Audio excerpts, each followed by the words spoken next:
नमस्कार, स्वागत है आपका सनमार्ग के न्यूज़ रूम लाइव में। मैं अभिषेक मिश्र आज आपको भागलपुर की तमाम खबरों से रूबरू कराऊंगा जो कल अखबारों की प्रमुखता सुर्खियां रहने वाली है। साथ ही बात होगी देश विदेश और बिहार राज्य की प्रमुख खबरों की। लेकिन सबसे पहले बात हम कोरोना का अपडेट की कर लें तो बिहार में संक्रमित मरीजों का आंकड़ा जो है वो 3872 पहुँच गया है।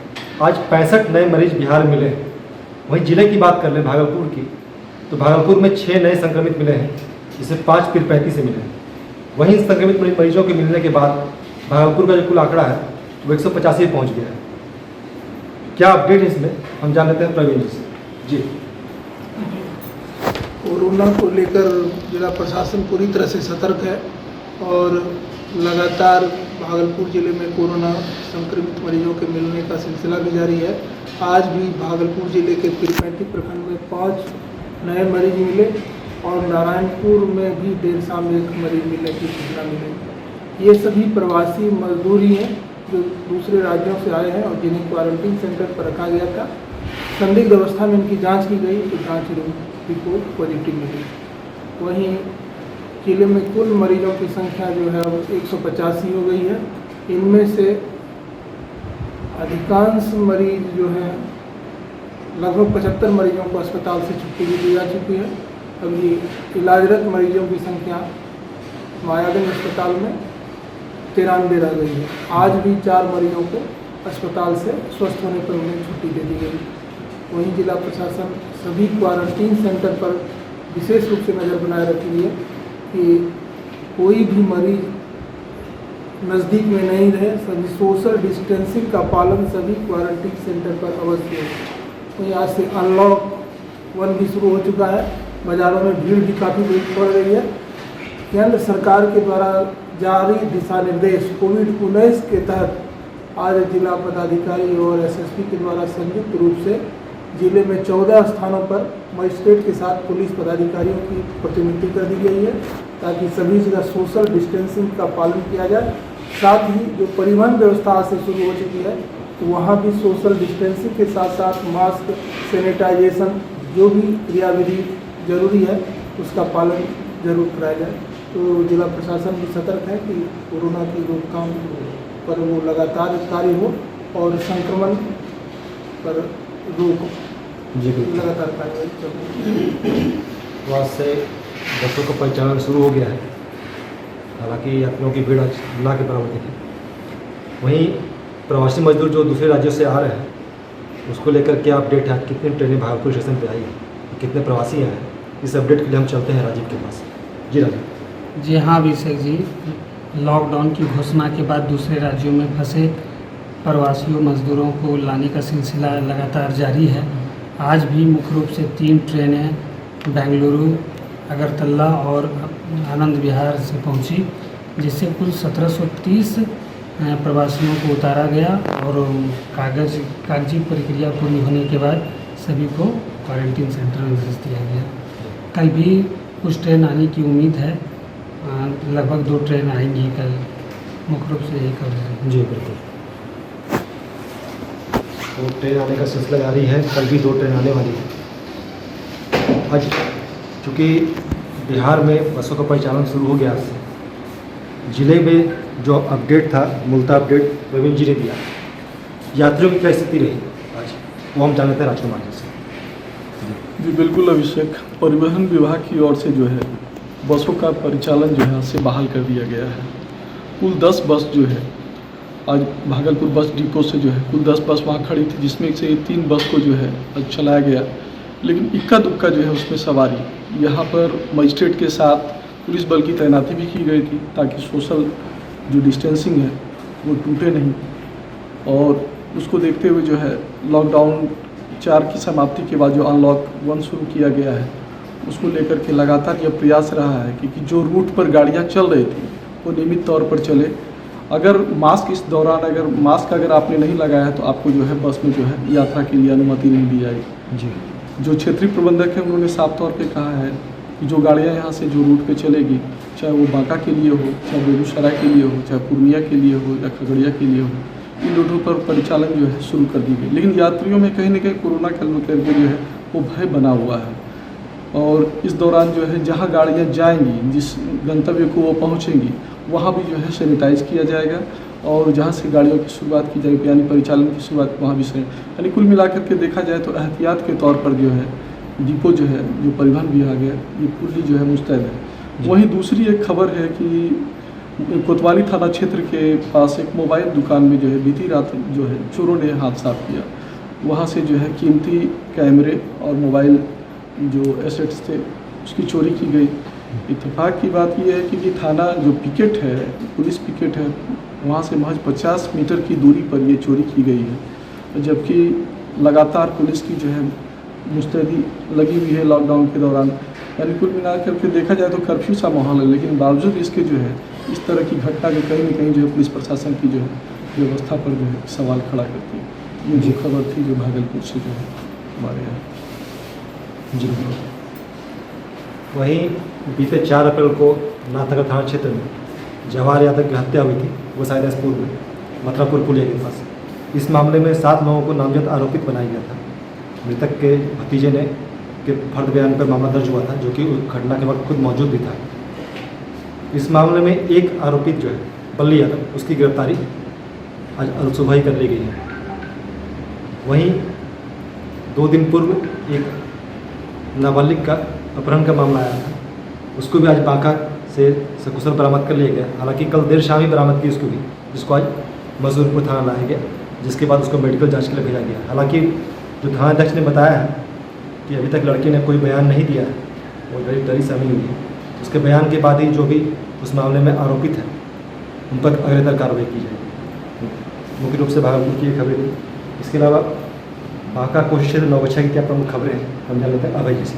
जी अभय जी। जी अभिषेक जी, आज बांका में डीएम सुहर्ष भगत ने एसपी के साथ एक प्रेस कॉन्फ्रेंस किया, जिसमें उन्होंने बताया कि 8 जून से शहर के सभी धार्मिक स्थल खोल दिए जाएंगे। इसके साथ ही मिठाई दुकान, सैलून एवं अन्य दुकानें भी खुल सकती है, लेकिन सोशल डिस्टेंसिंग का पूरा ध्यान रखा जाएगा और होटलों और ढाबे में खाने की व्यवस्था नहीं रहेगी।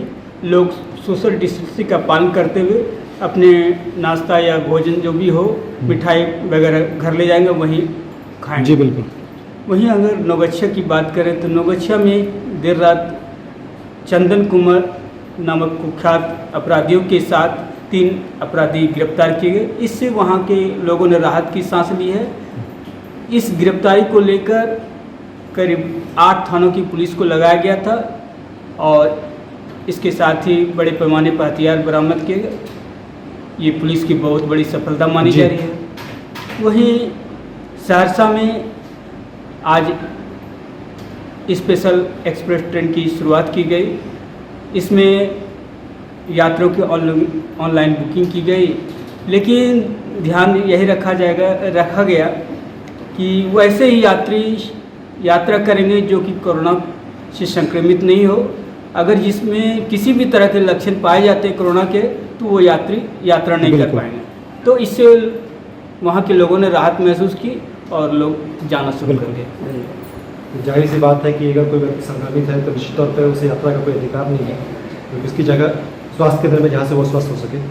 इसके अलावा बिहार और राष्ट्रीय फलक पे क्या प्रमुख खबरें आज हैं, हम जान लेते हैं सतपाल सर से। जी सर। जी अभिषेक जी, आज एक 2 दुखद खबरें हैं। एक ये है कि अनलॉक हो गया है, सब कुछ खुल गया है।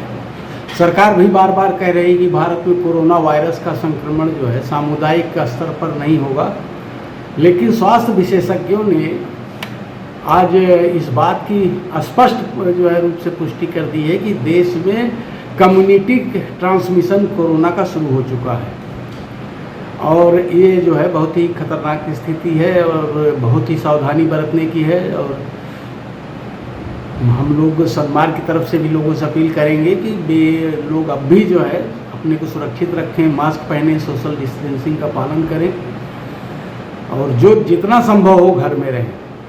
इसके साथ साथ ही जो है एक और चौंकाने वाली खबर आई है कि अब भारत में कोरोना से जो मौतें हो रही हैं वो उनमें हर 10 में से 2 मौत ऐसे लोगों की हो रही है जो डायबिटीज़ के मरीज हैं।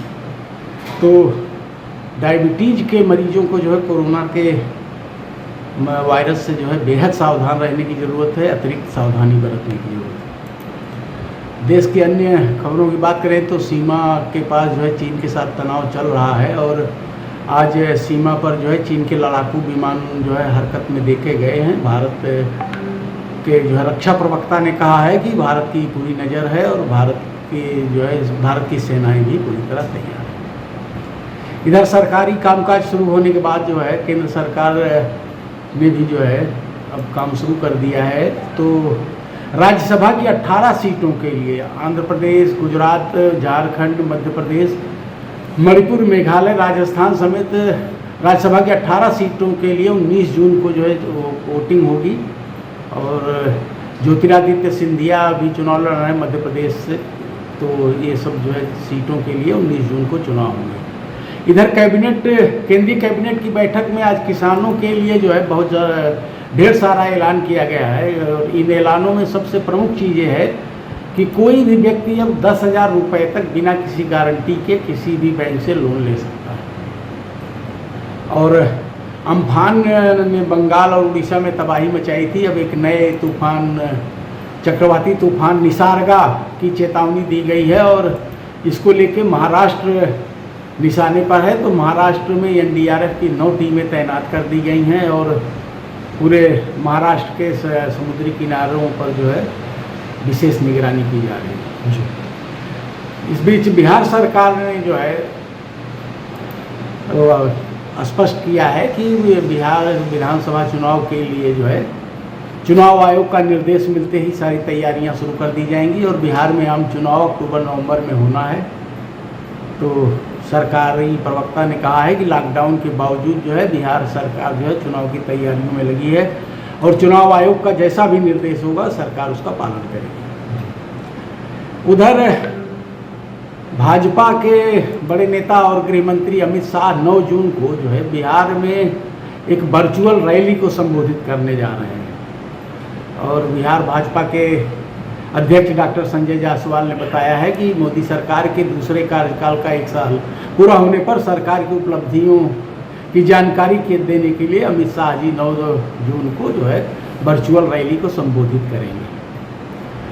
इसके जवाब में नेता विपक्ष तेजस्वी यादव ने कहा है कि अमित शाह की वर्चुअल रैली के विरोध में बिहार का आम आदमी जो है उस दिन थाली बजाएगा और अपनी जो है दुर्दशा जो इस लॉकडाउन के दौरान होगी उसको प्रकट करेगा।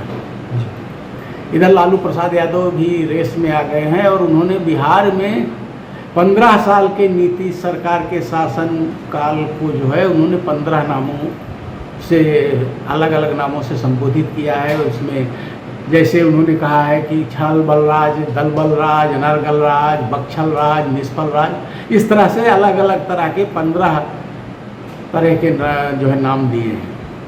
और आपको बता दें कि मुंगेर के डीएम जो हैं उनके जो है निजी बॉडीगार्ड के जो है को कोरोना पाया गया है और कोरोना से उसके संक्रमित होने के बाद डीएम और उनका पूरा परिवार जो है होम क्वारंटीन में जो है चला गया है। तो यही खबरें हैं। और आज गंगा दशहरा जो है पूरे देश में धूमधाम से मनाया गया और कल पूरे देश में सनातन धर्म को मानने वाले लोग जो है निर्जला एकादशी का व्रत रखेंगे। तो यही खबरें हैं आज की प्रमुख खबरों में इतना ही था।